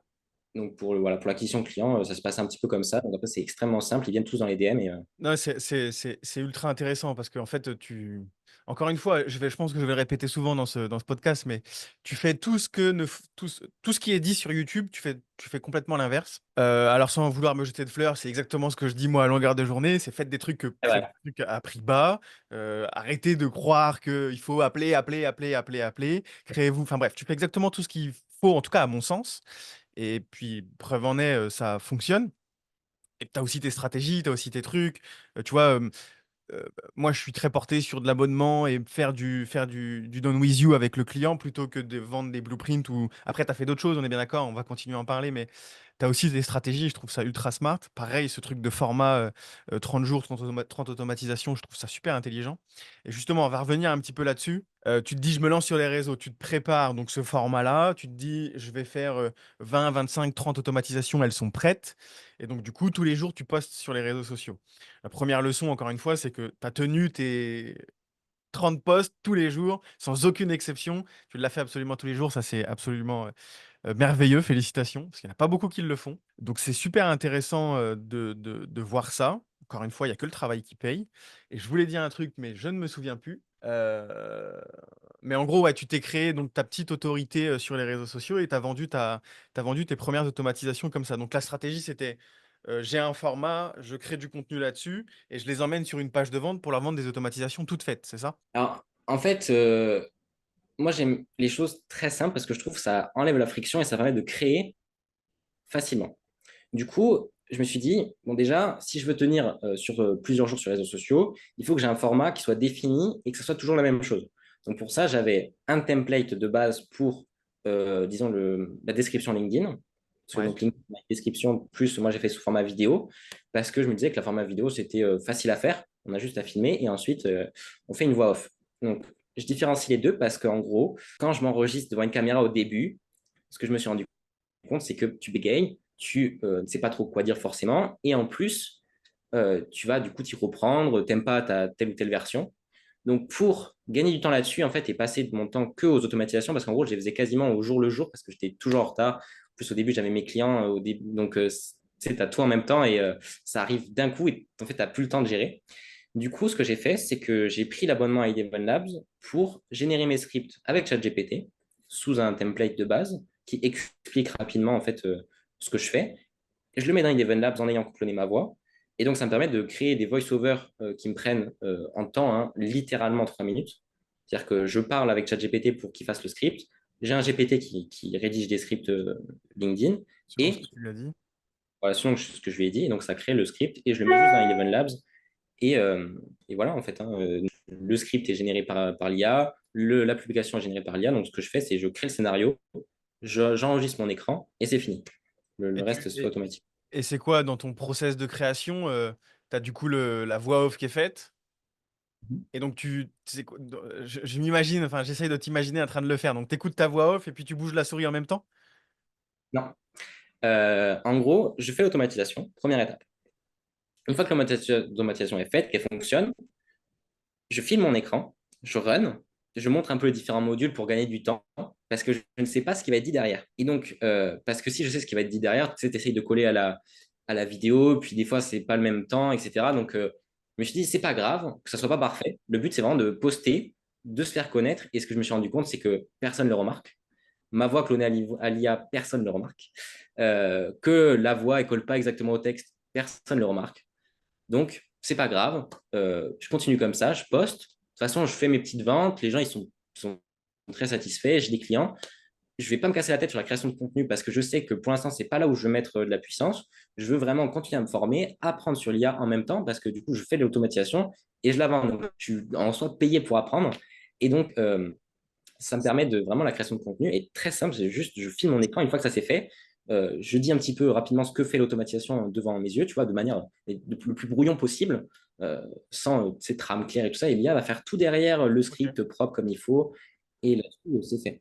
Donc ouais, il y a une explication, mais disons que l'explication est un peu random par rapport à l'écran. Alors ça colle forcément parce que c'est toi qui lui dicte, mais ok, c'est Ah, pas genre, tu dis pas pendant le script, voici là, je clique sur le module là, et en fait, il y a la voix qui te dit, je clique sur le module là. Ok, ouais, c'est super intéressant. Et puis tu viens de dire, tu viens de dire une belle phrase, c'est que je suis payé pour apprendre. ouais. Euh, en fait, ça, c'est pareil, c'est un truc que je reçois tous les jours. Ouais, mais je veux me former. Attends, j'attends encore un peu avant de commencer à essayer de vendre, à créer du contenu. Je veux maîtriser Make à 100%, sauf que tu maîtriseras jamais Make à 100%. Il y a tellement de trucs à faire. Euh, donc toi, c'est cool en fait. Tu es arrivé, tu as dit, je me forme pendant 1 ou 2 mois histoire de comprendre les bases, comprendre ce que c'est que l'IA, comprendre ce que c'est que le marketing, comprendre voilà, tout cet univers de l'entrepreneuriat. Et après, tu as été sur le tas, vendre tes trucs tout de suite et tu es payé pour apprendre. Je trouve ça magnifique comme phrase. Donc non, pareil, ça c'est une vraie leçon. Je me tue à le dire en permanence, c'est aller tout de suite sur le marché. Et quand vous aurez un client, là, Make prendra beaucoup plus de sens pour vous parce que vous savez ce que vous devez faire avec Make. Donc, vous n'essaierez pas de toucher à tous les modules, à toutes les fonctions, à tout ce qu'on peut faire avec Make parce que vous avez un objectif clair et votre objectif, c'est de répondre à ce scénario-là, quoi. Enfin, c'est de pondre un scénario pour l'atteindre. Donc, enfin, trop intéressant. Trop bien, trop bien, trop bien. Je sais plus ce que je voulais dire. Encore une fois, je me perds dans mes explications. Mais donc tu crées ce contenu avec Eleven Labs, super. En vrai, c'est pareil, hein, ça aussi, c'est super smart. Ça te fait gagner un temps fou. Parce que c'est vrai que pour faire une vidéo, c'est chiant, c'est long. C'est très énergivore en plus. Donc tu fais ça et tu continues à le faire et tu as, à force des appels et des appels sur cette offre-là qui augmente jour après jour, c'est ça? En fait, pas exactement. C'est-à-dire que là, je présente des solutions, tu vois, qui pourraient être mises en place, qui sont des solutions finalement assez générales, même si c'est des cas pratiques à chaque fois, hein, mais c'est des solutions assez générales que les gens regardent et achètent. Et donc là, je vends, parce qu'en fait, si les gens vont regarder un petit peu mon contenu, non, ça ne bug pas. Oui, si les gens Ouais, non, regardent ça veut pas, tu peux y aller. les posts, ils font en moyenne, je vais dire, 1000, 1500 impressions. Que sur ces 1000, 1500 impressions, j'ai en moyenne, je dirais quoi, 15 likes, 2, 3 coms. Donc, pas beaucoup de reach, pas beaucoup de likes, pas beaucoup de coms. Mais, et c'est là où il y a un petit mais, et qui est super important à savoir, c'est qu'en gros, sur LinkedIn, il y a 3 types de contenus. En fait, c'est un peu du mot fou, donc ça veut dire, c'est le top of the tunnel, donc ça, c'est vraiment du contenu mainstream. Il y a le middle, donc là, tu vas faire un peu des études de cas, mais toujours en restant très storytelling, etc. Donc, très vaste, mais un peu plus centré sur ce que tu fais. Et après, il y a bottom of the tunnel. Et donc là, c'est la stratégie que moi, j'ai décidé d'employer. C'est-à-dire que je vais essayer de toucher des gens qui font déjà make, qui s'en servent déjà. Donc ça réduit évidemment ton reach, hein, mais ta conversion, elle, est je trouve, quand même plutôt boostée parce que j'ai réussi à vendre à pas mal de gens des offres. Bon, effectivement, le tarif, il est très bas comparé effectivement au marché, ce que tu peux obtenir. Donc, tu as une valeur finalement qui est énorme, hein. Là, euh, c'était en moyenne, je crois que mes ventes étaient autour des 15 euros parce que donc, je montais le prix. Donc, ça m'a permis de fixer après un prix qui était correct par rapport au nombre d'automatisations et ce que je vendais. Donc là, voilà, je l'ai fixé autour des 20 euros, ce qui est en moyenne, je pense, pour un petit produit entre 15 et 20 euros, c'est très bien pour se lancer, ce que je conseille au niveau des prix. Parce que du coup, bah, voilà, tu fais du test, hein, tu montes le prix, tu vois si les gens ils continuent d'acheter. S'ils continuent d'acheter, tu continues de grimper, et sinon tu rebaisses, hein. Et donc, tout ça pour dire voilà, que les likes, les vues, etc., c'est pas si important. On fait quand même du reach et du contenu qualifié, en fait, en touchant pas grand monde. Donc, faut voir, en fait, ce que vous voulez faire. Mais personnellement, essayer de viser des gens qui s'y connaissent un petit peu et des professionnels qui auraient besoin de mes services, qui sont déjà au courant. Donc, ça permet d'avoir des clients qui sont encore plus qualifiés et qui, voilà, qui connaissent les enjeux et qui bah, voilà, sont prêts à travailler avec toi, en plus sur du long terme. Et là, tu les prenais pas en call. Ils réservaient, ils achetaient leur template direct sur ton site. En gros, voilà, donc les gens achetaient les templates et en général, ce qui s'est visiblement passé, c'est qu'ils achetaient. Et puis, 1 ou 2 jours après, en fait, j'étais contacté en mode, bah voilà, moi, je voudrais mettre ça en place pour mon business. Donc, bah super. Tu vois, je reçois des mails, voilà, des gens qui ont besoin d'aide, etc. Donc, ça, à ce moment-là, en fait, je commence à avoir les premiers vrais clients, on va dire, que Ouais. j'ai sans aucun effort, enfin, juste créer du contenu, hein. Et donc, à ce moment-là, ben, je fais mes premiers calls qui se passent très bien. Et ça, Et c'est pareil, c'est super smart. En fait, tu as fait la technique du pied dans la porte avec un petit produit qu'ils peuvent pas refuser, qui a été bien expliqué en amont. Ça fait potentiellement 5, 10, 15 jours que tu en expliques plein comme ça, qui voient que tu es compétent, que ça a du sens ce que tu fais. Tu les proposes pour pas très cher, ils l'achètent. Et donc, en fait, je pense que là, tu as deux types de clients. Tu as ceux qui veulent pas se faire chier à acheter un template et qui veulent directement des services parce qu'ils ont peut-être un truc un peu plus sophistiqué dont tu n'as pas parlé. Et est-ce que, ça c'est ma question, est-ce que tu as des gens qui ont acheté à 15 euros, qui finalement n'arrivent pas à plugger le template pour X ou Y raison, parce qu'ils sont pas très dégourdis, disons, ou parce qu'ils voudraient prompter autrement, ou ils voudraient peut-être mettre un autre outil, ou ça se trouve, ils n'utilisent pas Notion, mais plutôt un CRM à eux, ou peu importe autre chose. Est-ce que tu as des gens qui ont acheté à 15 balles et qui sont devenus des clients un peu plus importants? en gros, bon, quand acheter, oui, mais en fait, ça n'a jamais été de reprendre les automatisations que j'avais fait. En fait, je crois que les clients que j'ai eus qui ont pris après avec moi, c'est des clients qui ont juste acheté la formation parce qu'ils trouvaient ça cool, ont genre quasiment jamais regardé, et qui ont directement après pris un call avec moi parce qu'ils avaient besoin d'un truc un peu plus spécifique. Et par contre, si, j'ai eu je crois 2 ou 3 personnes qui ont pris justement ça, du coup, à ce prix-là, et qui me demandaient après, genre, tu sais, des coachings personnalisés, etc. Et donc, bah, c'est là où j'ai vite compris que bah, déjà, c'est des gens qui prennent pour pas cher et qui vont te demander un service, tu vois, d'une formation à 500 1000 euros derrière. Donc, bah, voilà, pour pallier à ça, tu vois, en tout en restant cordial, bah, voilà, tu leur expliques que si jamais ils ont une petite question, ils peuvent la poser par mail. Parce que enfin, ce qu'il faut retenir, c'est que les visios, ça prend un temps monumental dans ta journée et que quand tu as beaucoup de travail, il vaut mieux les diminuer au maximum et privilégier par mail parce que bah, déjà, tu vois tout, la personne en face a posé ses idées au clair et a demandé simplement ce qu'elle voulait. Donc, ça permet de bien mieux comprendre la relation bien plus fluide. Ok. Et alors, ça, c'est un truc, effectivement, ça fait deux, trois fois que tu le dis et que j'avais pas spécialement compris. En fait, les petits produits à 15 euros que tu vends, c'est une automatisation plus l'explication. Donc, c'est pour ça que tu dis formation. Ouais, j'ai mis une formation parce que, en gros, sur le module, à chaque fois, tu as affiché en gros ce qu'il faut faire en petit, hein. Enfin, en gros, parce que c'est très simple, hein. C'est-à-dire que tu télécharges le truc, ça t'arrive sur une page internet. Parce que malheureusement, ça ne télécharge pas le fichier directement. Je ne sais pas pourquoi. Je ne me suis pas penché sur la question. Mais après, tu fais juste clic droit télécharger. Une fois que tu as ça, du coup, tu as le fichier JSON qui est téléchargé. Tu l'implémentes dans Make et tu mets tes connexions. C'est Ok. extrêmement simple à Et faire, donc, hein, à implémenter. t'expliques sur cette page sur laquelle ils atterrissent une fois qu'ils ont payé, comment faire les deux, trois petites connexions. Et c'est ça la mini formation dont tu parles. Voilà, c'est ça. C'est de la D'accord. présentation. Ah, J'appelle ça une formation, mais c'est pas vraiment une formation, c'est plutôt des autos. Mais voilà, c'est pour donner un Non, nom. ouais, t'as raison, mais c'est pareil, tu vois, c'est pas encore une fois, c'est important, je pense, de le dire, parce que je connais un peu le marché du B2C. Quand ils vont t'entendre, ils vont se dire, allez, je vais aller vendre des blueprints à la con. Ils vont aller les chercher sur Makers ou ils vont aller les chercher sur la bibliothèque de Make et ils vont faire n'importe quoi. Je le vois de grand comme une maison.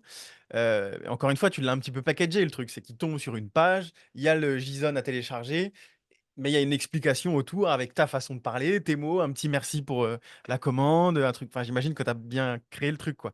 Donc, Ouais, bah, je l'ai fait vraiment à la va-vite, hein, avec tu sais, mes compétences de base, parce que bon, je ne suis pas un pro des pages de vente, je ne suis pas un pro de tout ça.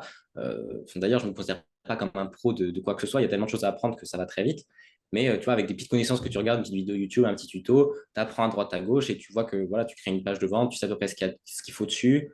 Et puis voilà, tu crées un truc et tu essayes de faire au mieux. Après, franchement, il y a plein de choses que je modifierais maintenant. Tu vois, il n'y a pas eu assez de suivi derrière, tu sais, des petits mails en mode est-ce que ça t'a plu, ouais. etc., pour avoir des retours. Il y a plein de choses que tu apprends dans le tas, que tu sais pas quand tu te lances et qui sont pas importantes. Enfin, c'est pas très grave. Tu vends un petit produit qui est extrêmement pas cher pour la valeur que ça apporte. Les gens, ils sont pas frustrés de ne pas avoir ce suivi-là. Donc voilà, c'est pour se lancer et ça permet d'avoir des premiers clients facilement et d'asseoir son autorité. Donc c'est ce que je conseillerais en tout cas comme stratégie d'acquisition au début. montrer ce que tu es capable de faire, et puis les gens, ils viennent tout seul. Ok. Ouais, c'est trop bien parce que c'est complètement une autre vision des choses. Tu vois, j'ai eu Mélissa qui a une autre vision des choses, moi qui a une autre vision des choses. Mélissa, elle était très. Moi, j'étais très abonnement, full abonnement.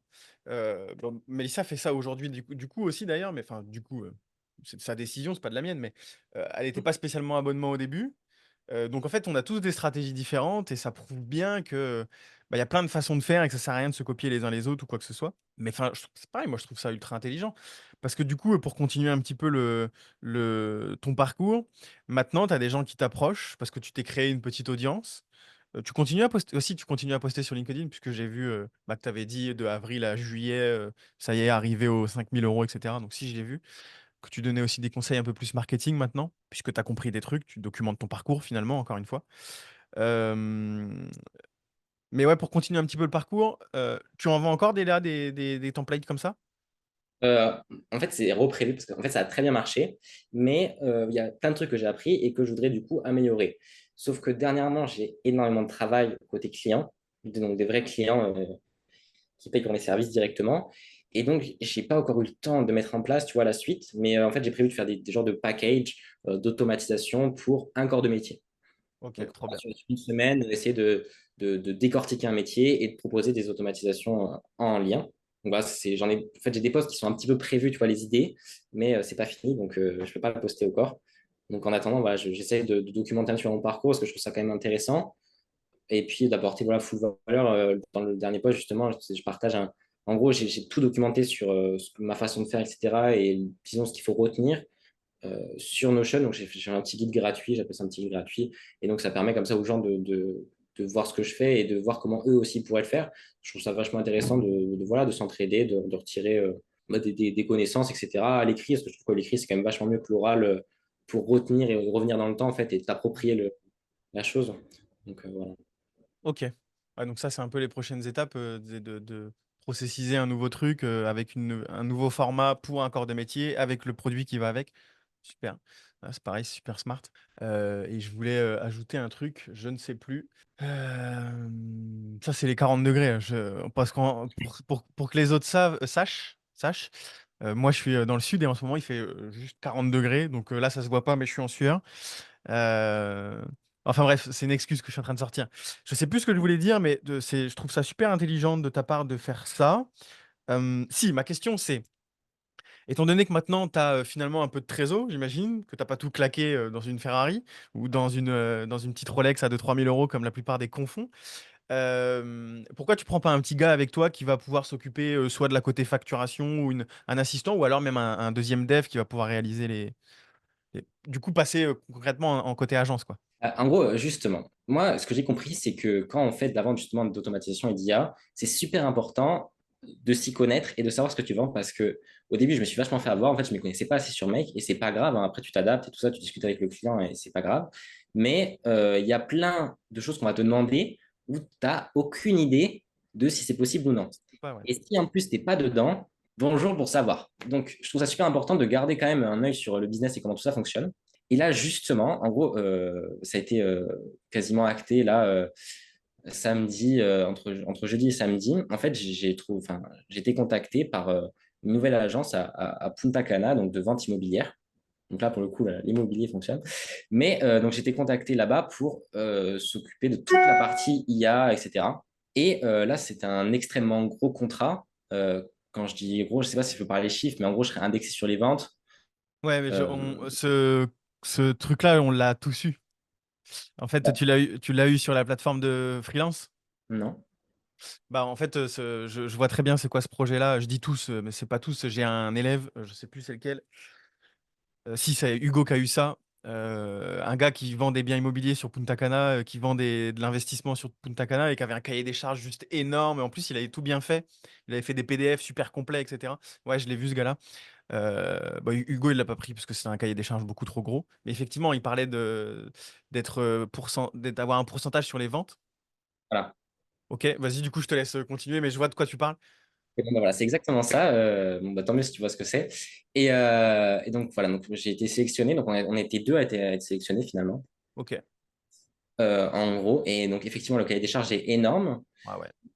il est vraiment big, hein. Du coup, si tu l'as vu, il est huge. Mais la monétisation à la clé est aussi énorme.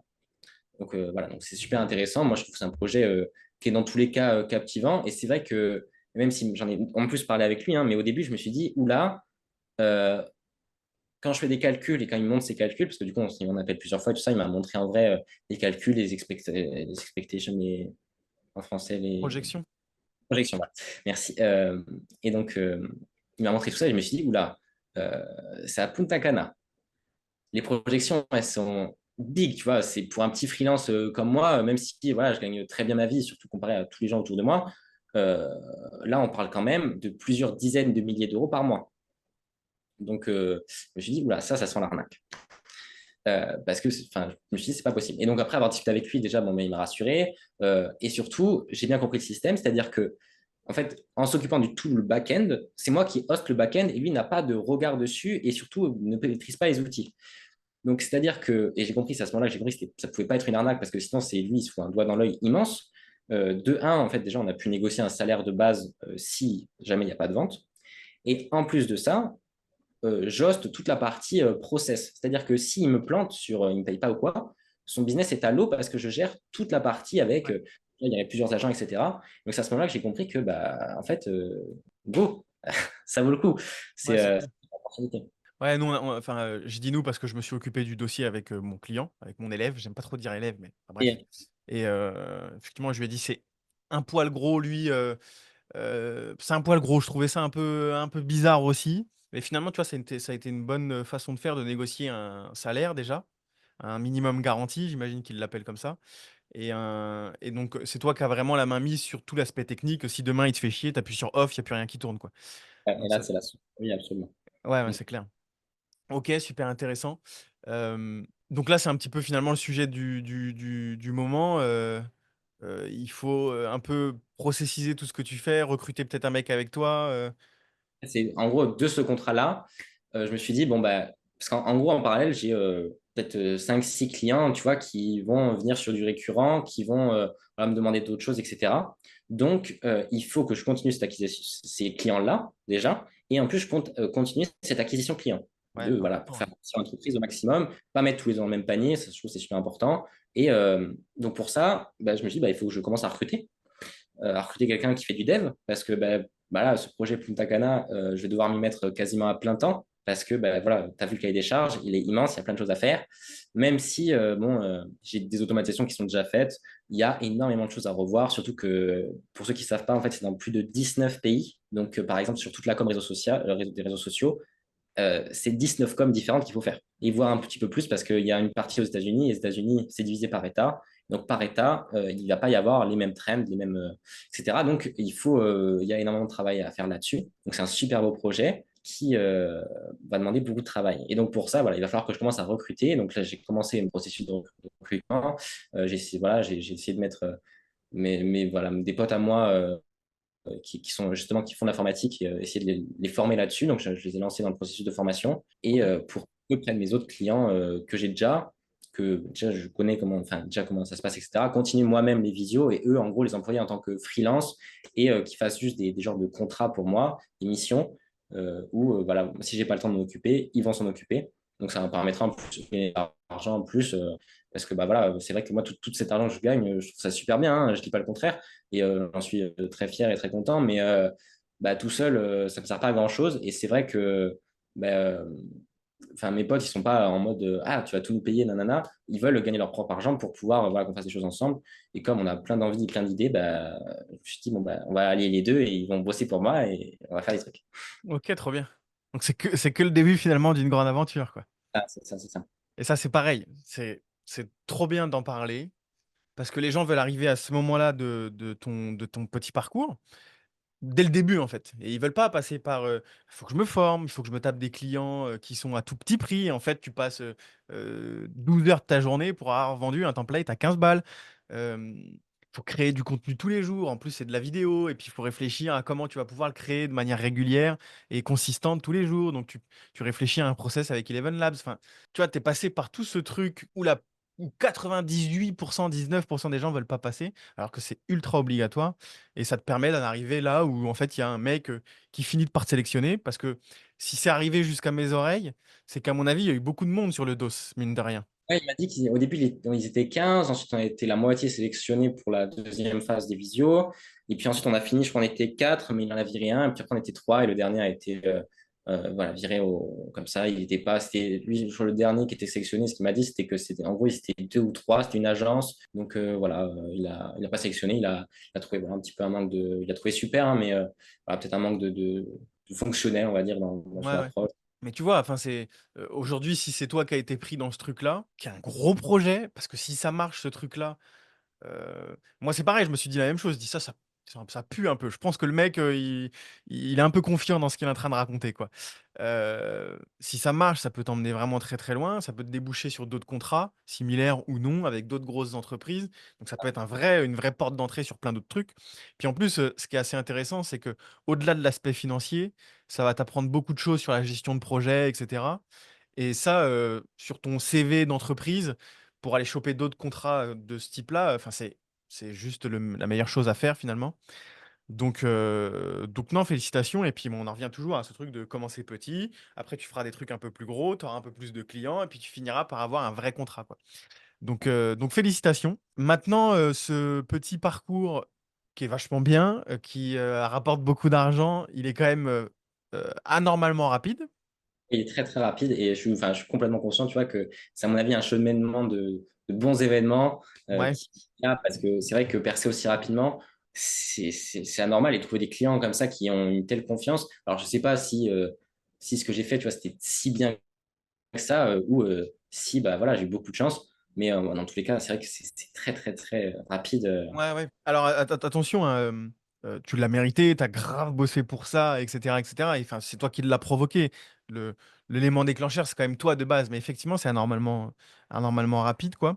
Encore que, encore une fois, t'es pas non plus à 200 000 euros par mois, tu vois. Donc, c'est possible, largement. Mais faut pas qu'on se dise que c'est une norme, quoi. Moi, ce qui m'intéresse aussi, parce que du coup, on a parlé que du beau, que du tout s'est bien passé quand on l'écoute. Est-ce que tu as deux, trois petites galères qui sont arrivées, une petite anecdote un peu croustillante, un truc, je sais pas, une erreur que tu as faite, ou peut-être que tu as loupé un contrat, ou peut-être que, j'en sais rien, tu aurais pu faire du contenu mieux. Est-ce que tu as un truc comme ça à raconter, un peu plus négatif? Bah, en gros, en fait, bon, niveau contrat, etc., j'ai toujours eu beaucoup de chance. Enfin, j'ai eu des clients qui étaient tous complètement sympas. Bon, c'est vrai qu'après, tu as des critères, etc. Et tu comprends qu'il y a des choses qu'il faut mieux voir dans les contrats, dans ce qui est dit, ce qui est compris, etc. Mais au global, tout ça s'est très bien passé. Pareil, au niveau de la petite formation, tout s'est très bien passé, enfin, vente de contenu, etc. La chose, en fait, qui est difficile, c'est déjà qu'il y a beaucoup de travail et que même si c'est quelque chose qui te plaît, etc., au quotidien, ça peut être un petit peu stressant, même si je ne suis pas quelqu'un de stressé nature. Je suis conscient de ça et que, ben, en fait, ce travail, des fois, tu sais, tu t'intériorises parce qu'en plus, tu peux en parler à personne. Ça, c'est vrai que c'est quelque chose qu'on oublie tout le temps, mais quand les gens ne font pas pareil que toi autour, que c'est tout nouveau, et ben, tu peux en parler à personne. Et donc, le métier de freelance, voilà, d'entrepreneur, il est, euh, il est un peu solitaire. Donc, ça, c'est vrai que c'est la partie un peu dark De la de la chose. partition? Voilà, donc ça, c'est des moments qui ont été des fois un petit peu durs, mais ça n'a jamais duré très longtemps hein, parce que j'ai toujours eu de la chance d'être très bien entouré, de voir très souvent mes potes. En plus, j'ai une copine que je vois quasiment tout le temps, donc ça permet de garder la tête en dehors de l'eau, de voir des gens, de ne pas être seul. Mais donc voilà, c'est des fois, bon, bah, tu as un peu marre, enfin, pas marre à proprement parler parce que tu as plein d'idées business, mais un peu de. Enfin, il y a des jours en fait où c'est dur. Je ne sais pas comment te décrire ce sentiment, mais où, tu sais, où tu te sens mal, tu te sens un peu stressé, etc. Et bon, bah après, moi, c'est vrai qu'avec le sport, ça me permet de soigner tout ça et que ça parte très rapidement. Moi, ça dure jamais plus de quelques heures. Hein, c'est pas la mort. Et ouais, c'est vrai que comme le parcours a été très rapide et que j'ai pas eu trop d'embûches pour l'instant, j'ai pas eu de choses. Il y a plein de choses, je me dis, j'aurais pu mieux faire sur plein de sujets différents, etc., aborder d'autres choses, d'autres notions. Mais voilà. Ouais. Ça, je pense que pareil, c'est un truc. Bah, déjà, encore une fois, c'est très important de le relever. Finalement, tout ça est très mindset. Mm. Cet aspect gestion des émotions, gestion du stress. Il s'est allé vite. Il y a eu de l'argent. Il y a eu des clients, des responsabilités. Mine de rien, il faut les épaules pour le faire, surtout que c'est ton premier business. Donc, encore une fois, félicitations. En fait, la plupart des gens, déjà, ils n'arriveraient pas à le supporter et ils se rendent pas compte que ça va arriver. Et ce que je voulais te dire de base, ça y est, ça me revient. J'ai du mal ce matin, je suis désolé. C'est, à mon avis, ça va finir par. Alors, je te le souhaite pas ou quoi que ce soit. Et puis, je suis pas Yomi Denzel, quoi. J'ai pas les mêmes problèmes que lui, mais je sais que moi, bon, moi, les problèmes, ils sont arrivés assez vite quand même. J'en ai chié dès le début, moi. J'ai pas eu tout bien d'un coup et après des problèmes. Mais en général, on a quand même des merdes qui arrivent. Ça, c'est indéniable, c'est inévitable. Donc, faut faire attention à ce truc-là. Faut que tu t'y prépares un peu mentalement, quoi, je pense. Euh, mais enfin, bref, tout ça pour dire que je trouve ça ultra intéressant de dire quand même cette face encore un peu cachée il y a eu des moments où c'était un peu dur, quoi. Quand même assez régulièrement finalement. Tu as, des remises en question, tu te demandes si tu vas être capable de le faire, etc. Parce qu'à chaque fois, c'est un nouveau projet, de choses que au début tu maîtrises pas, puis après tu apprends à le maîtriser, puis après tu as des deadlines courtes, parce que moi j'essaie toujours de rendre des services assez rapidement. Donc il faut que je me forme très rapidement, et beaucoup de travail d'un coup. Donc voilà. Ok, ok. Ouais, et puis t'avais peut-être aussi ces craintes à un moment où, putain, j'ai vendu un truc, je sais pas encore vraiment le faire. Je visualise un peu le truc, mais je sais pas le faire. Ouais, c'est clair. Et alors, du coup, est-ce que tu aurais, c'est quoi la plus. Qu'est-ce qui fait selon toi, c'est ça ma question, qu'est-ce qui fait selon toi que ça a plutôt bien marché aussi vite? Est-ce que tu as réussi à identifier un truc, un levier que tu as mieux utilisé que les autres? Est-ce que tu as réussi à identifier ce qui a fait cette réussite? Ouais. Ouais, je pense que j'ai mis le doigt dessus et avec LinkedIn. En fait, de justement de partager sur LinkedIn ce que tu apprends. En tout cas, moi, ça a servi d'un levier mais ultra puissant sur l'acquisition de clients, la création de réseau, s'asseoir dans son domaine. Donc, je pense que s'il y avait une seule chose que je recommanderais, tu vois, ça serait vraiment de apprendre et ce que tu apprends, tu le partages sur les réseaux, sur LinkedIn, sur YouTube, sur Instagram, etc. Peu importe, mais le partager quelque part parce que déjà, ça te fait une trace à toi et en plus, ça va d'une manière ou d'une autre, t'es au moins un client, mais ça sera beaucoup plus parce que en vrai, si enfin, fais du contenu, plus toi, tu as dû le voir avec YouTube, ce qui t'a permis d'avoir, enfin, vendre ta formation, etc. Ça te permet d'acquérir des clients de plus en plus parce que bah, tu es sérieux, parce que tu fais du bon contenu, parce que bah, voilà, les gens peuvent s'associer à toi, parce que bah, voilà, t'as pas 300 000 abonnés, tu fais pas du contenu mainstream, c'est du contenu tu vois, qui reste niche. Donc ça permet en fait aux gens de s'associer, de se dire bon ben voilà avec ce mec-là j'ai envie de travailler. Donc c'est pareil avec moi ce que je fais, mais donc en fait faire du contenu un peu niche et de partager vraiment ce que tu apprends, des trucs vraiment de la valeur sur les réseaux sociaux, peu importe lequel, hein, ben en fait c'est super important et c'est un levier d'acquisition qui est absolument gigantesque. Ouais, 100% d'accord. Pareil, c'est un truc que je dis. Moi, je mélange avec ça de l'outbound. Et ça multiplie en fait les choses, quoi. Mais juste l'inbound, comme tu l'as fait, ça suffit largement. Et puis j'imagine que déjà, si tu viens connecter avec moi sur un groupe Telegram et participer au truc, c'est que tu es un peu dans cette démarche-là.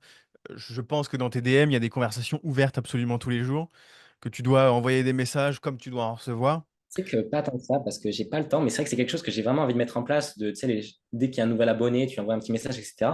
Mais pour l'instant, je ne l'ai pas mis en place, je n'ai pas automatisé ce process, je l'ai pas, enfin, je l'ai même pas processisé en fait.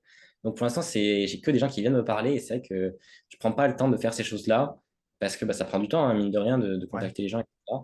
Mais qu'il faut vraiment que je fasse plus et c'est des projets que j'ai absolument. Parce que ça a explosé tellement vite que j'ai pas eu le temps de tout mettre en place d'un coup. Ah C'est ouais. d'un moment, ça arrive, tu sais, petit à petit, tu as ton premier client, tu rends le dossier. Tu fais un peu tu revois des révisions, etc. Sauf que là, en fait, un client, et puis la semaine d'après, j'en avais trois de plus. Puis tu as tous les contenus, et du coup, j'ai pas eu le temps de. Ça allait trop vite, quoi. Enfin, Ah ouais. tant mieux, mais ça allait trop vite. Non, mais trop bien. Trop, trop bien. Et est-ce que, du coup, ce serait quoi bah, enfin, finalement, le conseil, c'est de se lancer sur les réseaux sociaux? Ouais, clairement. Parce que c'est pareil, ça c'est un truc que je répète aussi, mais en fait, ce que tu as fait, tu l'as fait encore une fois de la bonne manière, selon moi. Parce que tu l'as pas fait en mode je me lance sur LinkedIn et les premiers posts que je fais, c'est bonjour, j'ai une entreprise, elle fait ça, allez sur le lien, prenez mon offre, moins 50%. Ou bonjour, je suis le meilleur, voici mes services, voici pourquoi vous devriez le faire. Ou bonjour, l'IA, c'est important, il faut le faire. T'es arrivé en documentant ton parcours et c'est beaucoup plus simple pour tout le monde. Donc ça aussi, c'est un vrai truc à retenir. Et du coup, si toi, tu avais trois choses à conseiller à un mec qui veut se lancer, parce que tu sais que moi, du coup, là, les gens qui vont nous regarder, c'est des gens soit qui se sont déjà lancés, qui galèrent un peu, soit qui se lancent, soit qui sont venus chercher de l'inspiration et des idées. Si tu avais trois conseils, trois grands conseils à donner pour aller chercher tes 5000 premiers euros avec ton agence IA.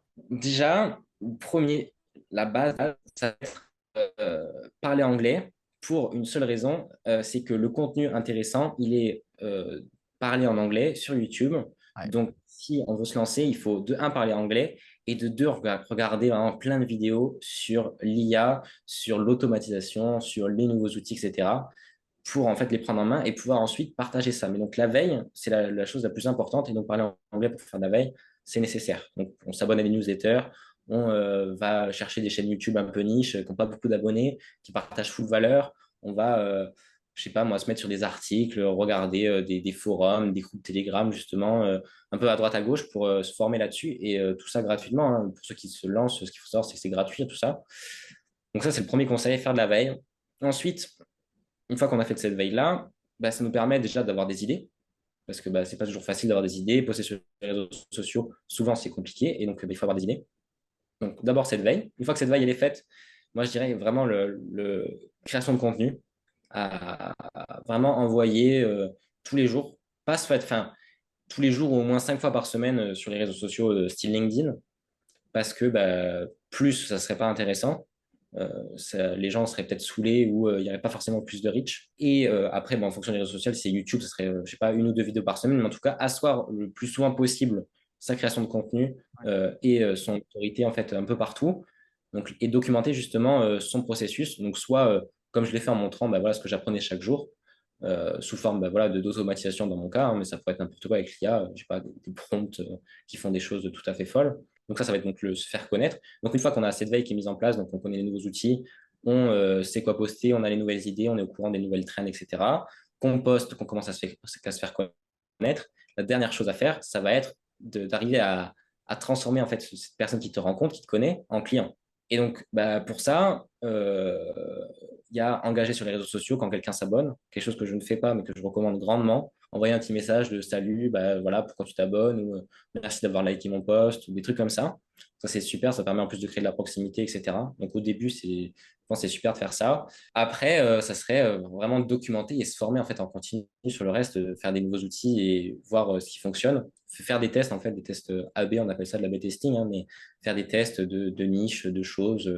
Voilà, mais c'est vrai qu'il y a deux conseils principaux et la suite, en fait, vient toute seule, en fait, quand on a des nouveaux clients, essayer de voir, mettre en place des processus, d'essayer de vraiment de clarifier son business au maximum et de le simplifier. Ouais, c'est le dernier conseil, simplifier votre business Ouais. parce que bah, quand ça grossit, si c'est des trucs trop complexes, tu n'arrives pas à suivre, il faut que tu reprennes de A à Z ton business en entier sur comment tu fais, tes process, etc. Donc vraiment mettre au plat tous ces process et revoir par la suite pour avoir en fait une base solide de ce qu'on fait. Complètement, ouais. Parce que si c'est simple pour toi, c'est simple pour tout le monde.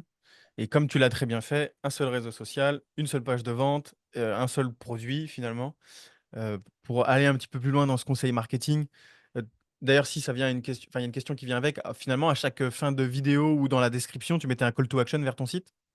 Bon. Ouais, ok. Donc finalement, faites des call to action sur vos posts. Moi, ce que je recommande, c'est d'ailleurs Hormozy qui dit ça. Il y a un ratio donner-demander. Je sais plus de combien il est, mais c'est demander, enfin donner, donner, donner, donner et demander. Je crois que c'est, alors c'est du ratio, c'est pas une vérité absolue, mais je crois que tu fais 4 posts et un post où tu demandes et après 4 posts, ça a été calculé avec les publicités, etc. Et il a réussi à repurpose, à dupliquer ça pour le marché du content, quoi, de la creator economy. Et je trouvais ça intéressant.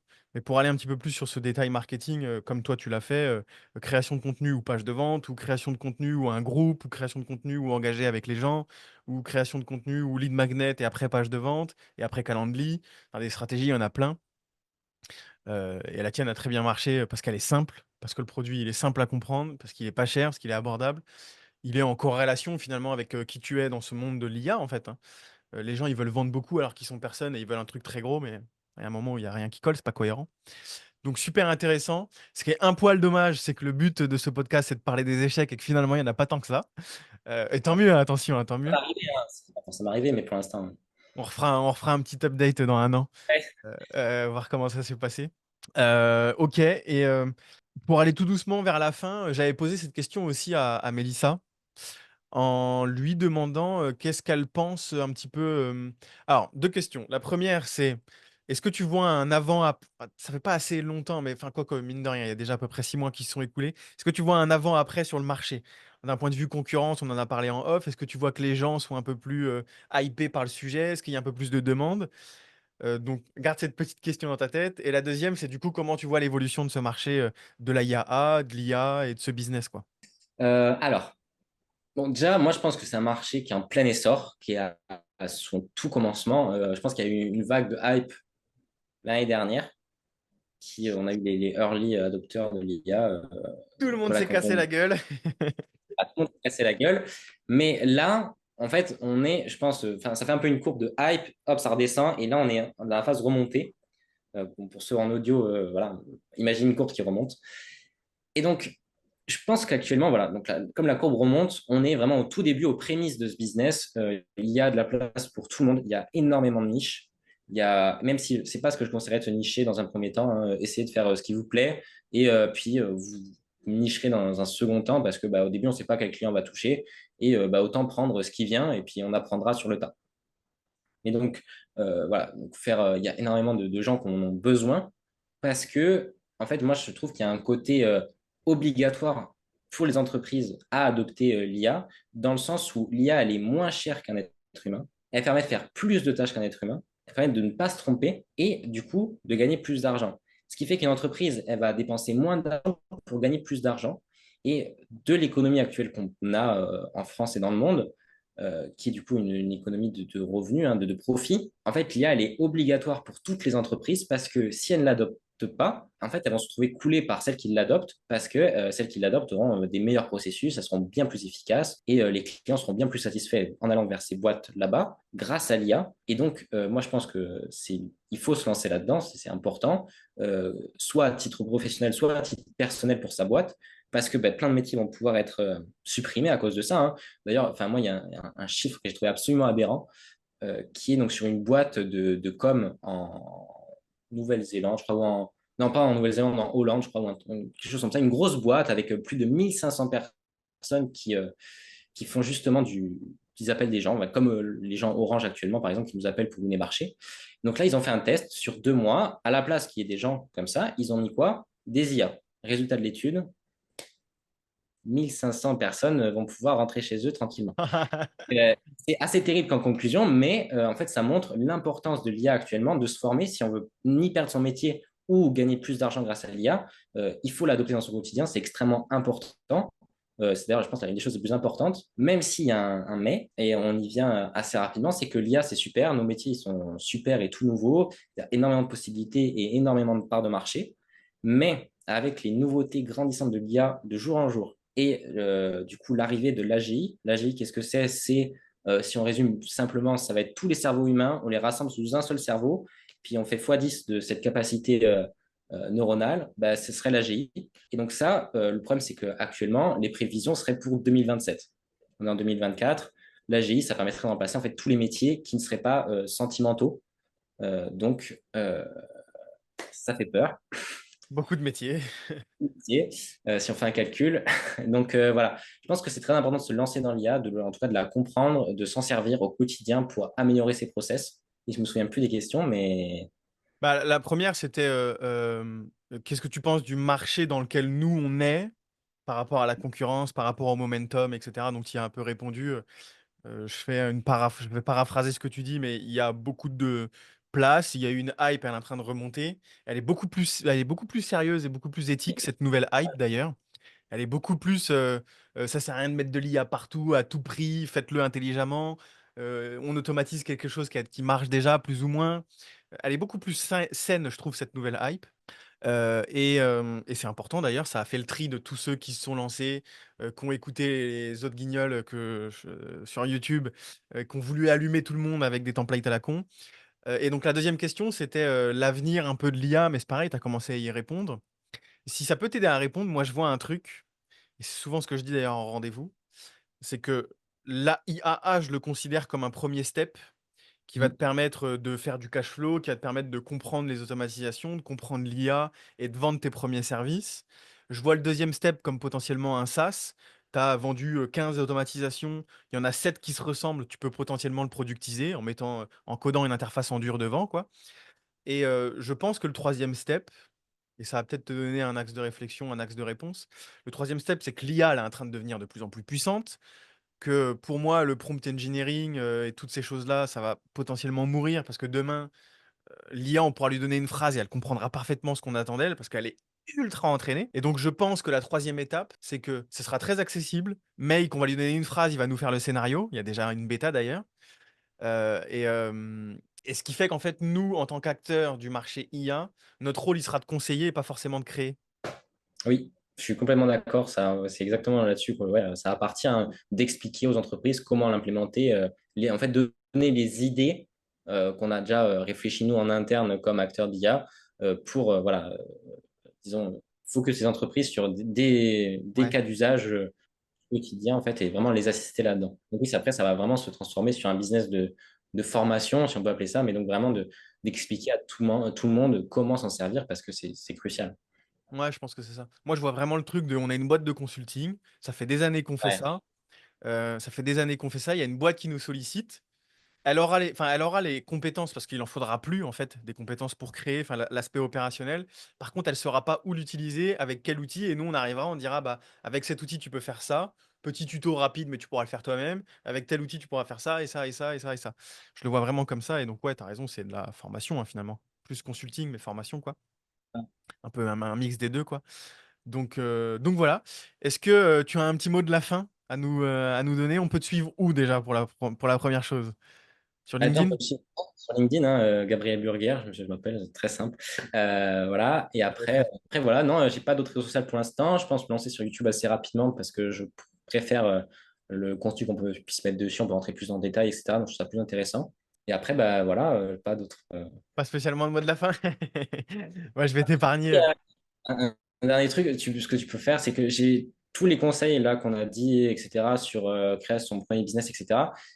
Sur LinkedIn, j'ai mis en place du coup ce petit guide qui explique un petit peu comment se lancer, etc., créer ses premières pages de vente, toute la partie en fait, on connaît l'IA, mais qu'est-ce qu'on doit faire à côté sur créer sa page de vente, comment se positionner sur les réseaux sociaux, etc.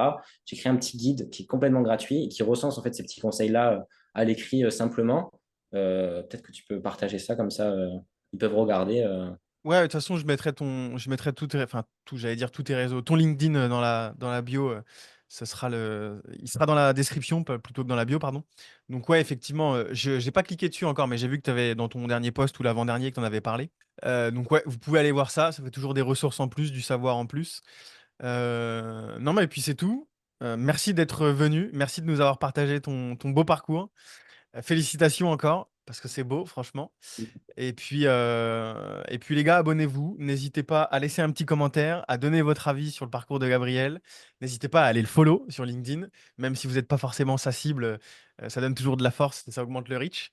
Et puis voilà, merci pour tout, Gabriel. Et puis on se dit à bientôt, tout le monde. À très vite.